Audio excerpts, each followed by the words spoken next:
OG Rose here, and today we're going to be talking about a paper called Immorality, Ethics as Irony, with the I in parentheses.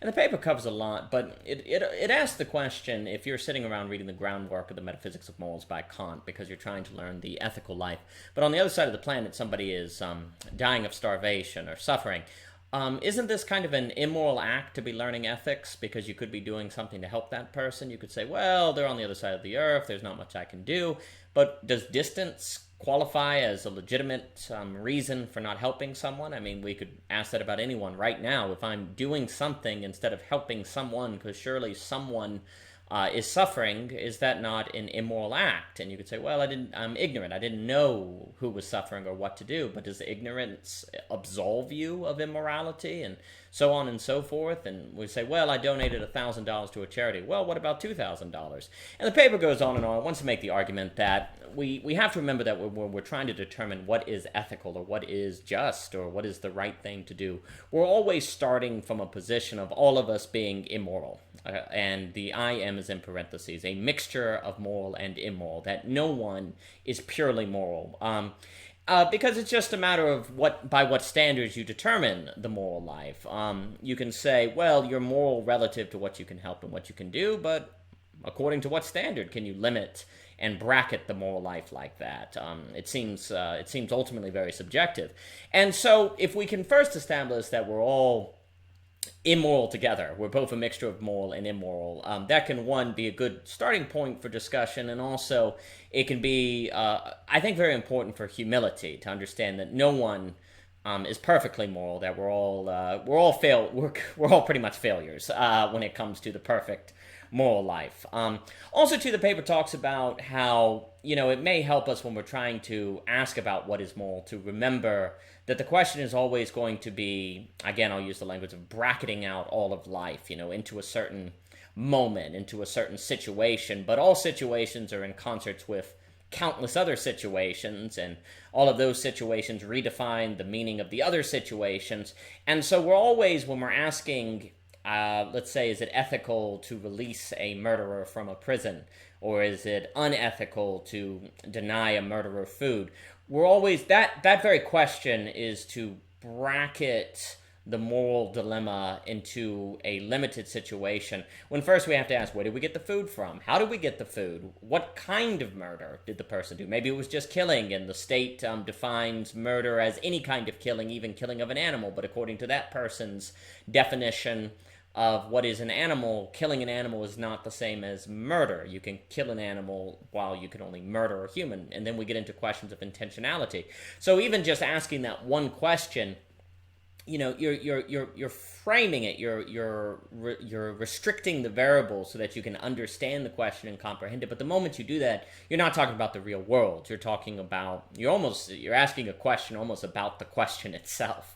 The question is its own framing. It creates its own world that it tries to answer. So you're always dealing with abstractions, and that's important too, I think, to keep in mind, so that you don't become too arrogant or certain about your answers to that question as bestowing some sort of moral superiority upon yourself or legitimate judgment upon others. The paper also talks about how often when it comes to determining the ethical, I think Wittgenstein's understanding of language games can be useful, and how language is always defined and understood within a group.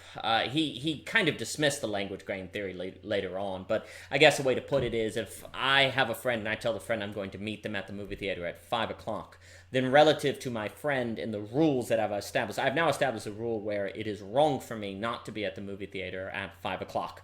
To someone else who I haven't spoke to, say some stranger, it would not be wrong for me to fail to show up at the movie theater. But to my friend who's playing the game, per se, with me, then that I have now created a standard by which the right and wrong is determined relative to the facticity, that eventual facticity of if I show up at the movie theater 5 or not.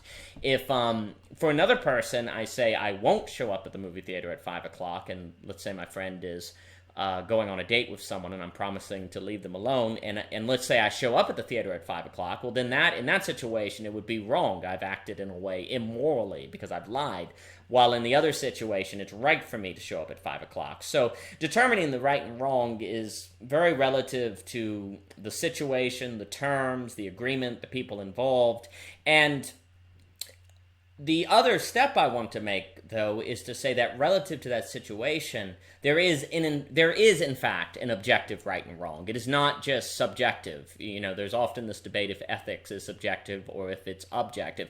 And certainly, though the discussion, that language game about the movie theater, we may not be able to derive a capital O objective right and wrong from that situation. There is certainly a lowercase o objective right and wrong. It is objectively wrong for me not to show up at the theater because those were the terms that we agreed to, even if I can't from that derive, say, a capital M moral law based on a theology. There is, in fact, a objective right and wrong in that situation. Now, of course, we have to make sure that everyone agrees on the terms, that everyone heard what was said correctly. But within that restricted situation, objective ethics is possible. Lowercase objective ethics, but objective all the same. And so I think that's an important caveat because often there's this debate about, well, is ethic, if we can't prove God or if God doesn't exist or we can't theologically justify God, then is all ethical action ultimately just dust and useless. But if we follow these sort of language games or moral games, then we can still have lowercase o objective ethics at least. The paper also talks about how big of a deal ontology and definition is for ethics. If we're, like we made that example of killing and murder earlier, we would say that you can murder people. You can't murder animals. I'm not saying this is necessarily true, but notice how then the definition of what constitutes a person is going to greatly determine what constitutes murder or killing. So definition is a big deal, of which also ontology is a big deal. The category of the being that is being killed will determine the ethical standing of the act of killing, if it's murder or something worse. So, and then of course we go, well, how do we objectively determine the correct ontology, the correct definition for a being?